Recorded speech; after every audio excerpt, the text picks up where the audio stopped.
سامعین، آپ کو پروگرام کشمیر منظرنامہ میں خوش آمدید کہتے ہیں۔ آپ کا میزبان فیصل رضا خان پروگرام کشمیر منظرنامہ کے ساتھ حاضر خدمت۔ اس پروگرام کے پروڈیوسر ہیں انعام سمرو۔ پروگرام آپ کشمیر منظرنامہ ریڈیو آزاد کشمیر تراڑ کھل شارٹ ویو 7265 کلو ہرٹز اور ریڈیو پاکستان اسلام آباد میڈیم ویو 585 کلو ہرٹز پر سماعت فرما رہے ہیں۔ سامعین، جیسا کہ آپ کے علم میں ہے کہ آج اقلیتوں کا جو ہے وہ اہم دن ہے، اور اس دن پر یقیناً ہم جو ہے وہ پاکستان میں قومی سطح پر اقلیتوں کی جو پاکستان کے لیے، پاکستان کی ترقی کے لیے، خوشحالی کے لیے مختلف شعبوں میں جو ان کی قربانیاں ہیں، جو ان کی کاوشیں ہیں، خدمات ہیں، ان کو ہم یاد کرتے ہیں۔ اور اس دن کی مناسبت سے اگر دیکھا جائے تو ہمارے مشرقی ہمسائے کی جانب سے جو اقلیتوں کے ساتھ سلوک کیا جا رہا ہے، ایک جانب پاکستان میں اقلیتوں کو ملازمتوں میں 5% کوٹا حاصل ہے، پارلیمان کے اندر جو ہے وہ دونوں ایوانوں میں جو ہے وہ قومی اسمبلی اور سینٹ کے اندر مخصوص نشستیں حاصل ہیں تاکہ وہ قومی جو سطح پر امور ہیں، قانون سازی ہے اور دیگر معاملات ہیں، اس میں اپنا بھرپور حصہ ڈال سکیں۔ اسی کے ساتھ ساتھ جو پاکستان میں سکھ کمیونٹی ہے، عیسائی ہیں، بدھ مت ہیں اور دیگر کمیونٹیز بستی ہیں، ان کے مذہبی مقامات جو ہیں ان کے تحفظ کے لیے، ان کی بہتری کے لیے، ان کے مذہبی تہوار جو ہیں ان کے اوپر ان کو مکمل آزادی فراہم کرنے کے لیے نہ صرف جو ہے وہ ہمارے مذہب اسلام میں ان کو بھرپور حقوق دیے گئے ہیں، ان کو تحفظ دیا گیا ہے، بلکہ اسلامی جمہوریہ پاکستان کا جو آئین ہے 1973 کا، اس میں بھی جو ہے مکمل طور پر تحفظ فراہم کیا گیا، اور اس قسم کے بہت سے قوانین جو ہیں وہ پاس کیے گئے ہیں تاکہ نہ تو جو ہے کوئی ان کو زبردستی جو ہے وہ مذہب تبدیل کرنے پر جو ہے وہ مجبور کر سکے، نہ ہی جو کم عمری کی شادیاں جو ہیں اس پر مجبور کیا جا سکے، اور نہ ہی ان کے ساتھ زیادتیاں کی جا سکیں تاکہ ان کے حقوق جو ہیں ان کو تحفظ دیا جا سکے۔ لیکن دوسری جانب ہم دیکھتے ہیں کہ ہندوستان میں مسلم اقلیت جو ہے اس کے ساتھ بربریت پر مبنی وحشیانہ سلوک کیا جا رہا ہے۔ خاص طور پہ جو ہے وہ مودی سرکار کی آمد کے بعد جو ہے ہم گزشتہ 7-8 سال سے ہم یہ دیکھ رہے ہیں کہ مسلمانوں کو گھروں سے جو ہے نا گھر بدر کیا جا رہا ہے، ان کو مختلف علاقوں سے نکالا جا رہا ہے۔ ایسے قوانین جو ہیں ان کو بنایا گیا ہے تاکہ مسلمانوں کے حقوق کو مکمل طور پر سلب کر لیا جائے۔ ان کی مختلف جو مساجد ہیں، جیسے بابری مسجد سے جو سلسلہ شروع ہوا تھا وہ تھمنے کا نام نہیں لے رہا، اور عدلیہ اور باقی ادارے جو ہیں وہ انتہا پسندی پر اترے ہوئے ہیں، اور وہ ایسے فیصلے دے رہے ہیں جس سے انتہا پسند ہندوؤں کو مزید جو ہے وہ تقویت حاصل ہو رہی ہے ان کے انتہا پسند دہشت گرد ایجنڈے کو۔ اور یہی صورتحال چاہے وہ ہم آسام میں دیکھیں، منی پور میں دیکھیں، میزورام میں دیکھیں،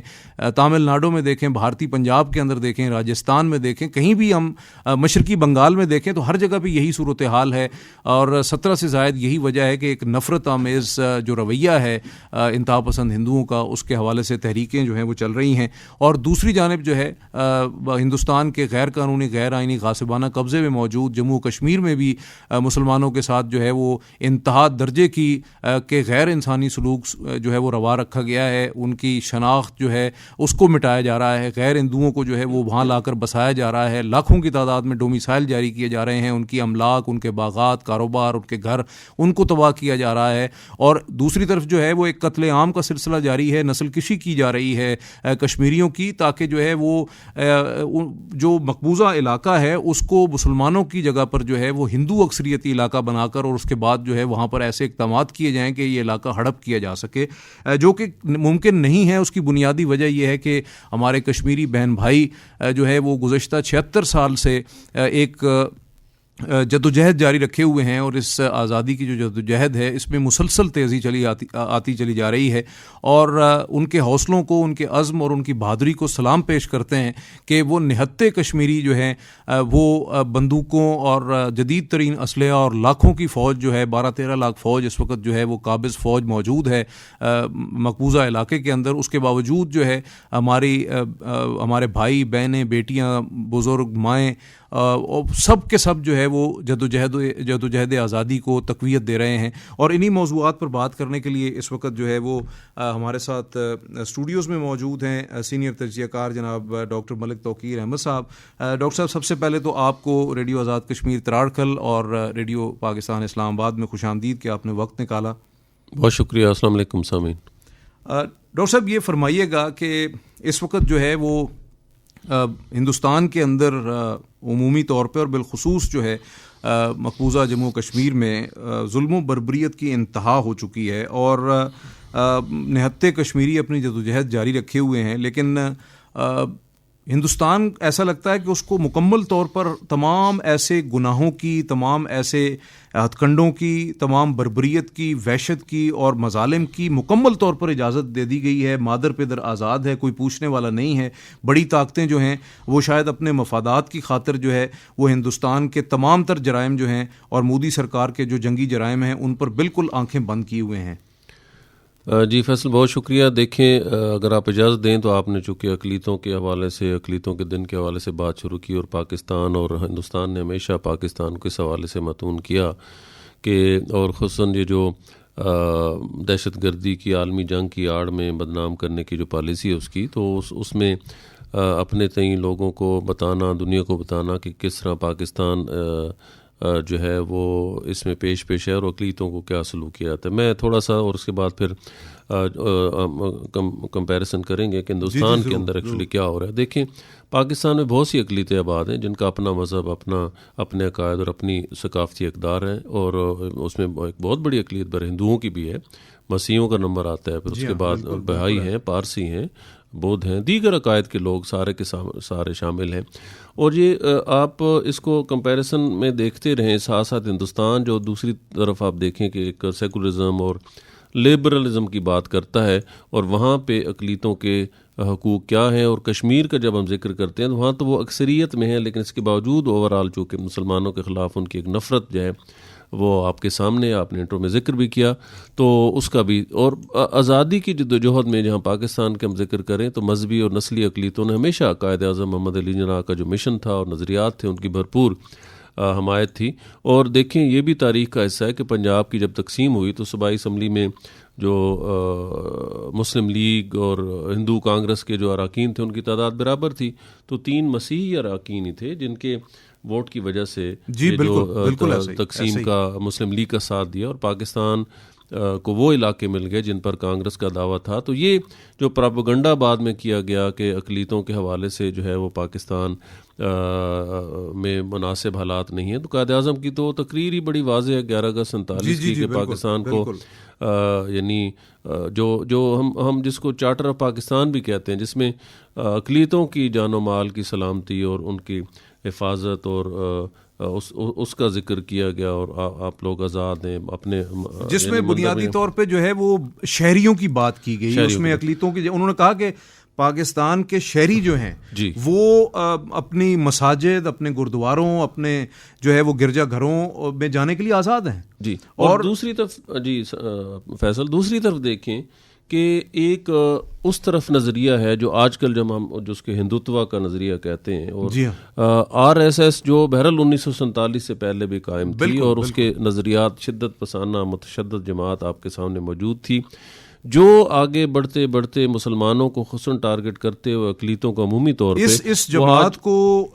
ہندوستان تقسیم ہندوستان کے وقت جو ہے وہ خود ہندوستان کے رہنے والے جو لوگ تھے اور ایون ہندو تھے انہوں نے بھی اس وقت سپورٹ نہیں کیا, اسی انتہا پسندی اور دہشت گرد ذہنیت کی وجہ سے. اور آپ دیکھیں کہ کس طرح اس کا پھر گجرات سے ایک نیا عروج ملتا ہے, اور 2002 میں, اور پھر وہ ایک جو میسیکر آف گجرات ہے جس میں ہزاروں کی تعداد میں مسلمانوں کا جو ہے وہ تحقیق کیا گیا, اور وہاں سے ایک میں تو یہ سمجھتا ہوں کہ ایک جو انڈیا کا ایک کلچر ہے یا اس کی جو جیسے سابق وزیر خارجہ بلاول بھٹو زرداری نے نیو یارک میں بھی, گوا میں شنگھائی تعاون تنظیم وزارتی اجلاس کے دوران بھی, اور گزشتہ دنوں جب انہوں نے آخری اپنی پریس کانفرنس کی وزارت خارجہ میں, تو انہوں نے پھر دہرایا کہ یہ شخص جو ہے یہ گجرات کا قصائی تھا اور کشمیر کا قصائی ہے, اور اس میں کوئی شک نہیں. اور دیکھیں نا، جب ہم وہاں کی بات کرتے ہیں، پھر آپ ایک انتہا پسندی جو کہ بہرحال پہلے ہی موجود تھی، پہلے انڈین نیشنل کانگریس اور دیگر جماعتیں انہوں نے ایک ماسک پہنا ہوا تھا، وہ 2002 میں آ کے وہ اتار دیا اور ایک چہرہ وہ سامنے آ گیا. حالانکہ اصل چہرہ سامنے آ گیا. عمل جو تھا وہ تمام جماعتیں، وہ بھلے لبرلزم کا لبادہ اوڑے ہوئی تھیں، وہ ایک طرح سے تقریباً وہی عمل ہے ان کا سب کا. اور جنہوں نے سپورٹ کیا، دیکھیں جب ہم بات کرتے ہیں کہ ہندوستان کی تقسیم ہوئی، ایک نے کہا کہ ایک مذہبی ریاست ہوگی یا دو قومی نظریے کی بنیاد پر ہوگا، لیکن اس نے اقلیتوں کے حقوق کے تحفظ کی بات کی. اور آج بھی پاکستان کے اندر اقلیتیں جو ہیں بڑے محفوظ ہیں. شر پسند عناصر تو ہر جگہ ہوتے ہیں، لیکن آپ یہ دیکھیں کہ اگر آپ کے ساتھ کوئی بھی اقلیتی نمائندہ یا کوئی بھی اقلیتی جو لوگ بیٹھے ہوں، تو کبھی بھی ذہن میں نہیں آتا کہ جو ہے یعنی یہ کوئی خدا نخواستہ کوئی کم تر ہیں، بلکہ بالکل پاکستان کے شہری کی حیثیت سے تمام لوگ مانتے ہیں، اٹھتے بیٹھتے ایک جگہ پہ رہن سہن ہے اور کبھی بھی نہیں. جبکہ ہندوستان میں تمام کی تمام چیزیں الٹ ہوئیں جب ان کو سیکولرزم کے دھوکے میں رکھا گیا اور ان کو یہ بتایا گیا کہ ایک کانسٹیٹیوشن ہوگا اور کانسٹیٹیوشن میں جو ہے وہ تمام اقلیتوں کو بنیادی حقوق حاصل ہوں گے، برابری کے حقوق حاصل ہوں گے، اور اس دھوکے میں کچھ لوگ آ گئے اور آج وہ اس کا خمیازہ ہندوستان کے اندر بھی بھگت رہے ہیں. اور اس کی سب سے بڑی مثال آپ کو مقبوضہ کشمیر کے اندر نظر آتی ہے، جہاں پہ جو تقریباً 1 کروڑ کے قریب جو کشمیری ہیں وہ کس طرح زندگی گزار رہے ہیں، قسمہ پرسی کے عالم میں وہاں پہ رہ رہے ہیں. اور ان کے تمام جو ایک بنیادی حقوق ہوتے ہیں، جو ایک جمہوری ریاست میں جو ایک سو کارڈ اگر لبرل ریاست بھی کی اس کے اندر موجود ہوتے ہیں، لیکن آپ کو وہاں پہ قطع نظر نہیں آتے ہیں. جی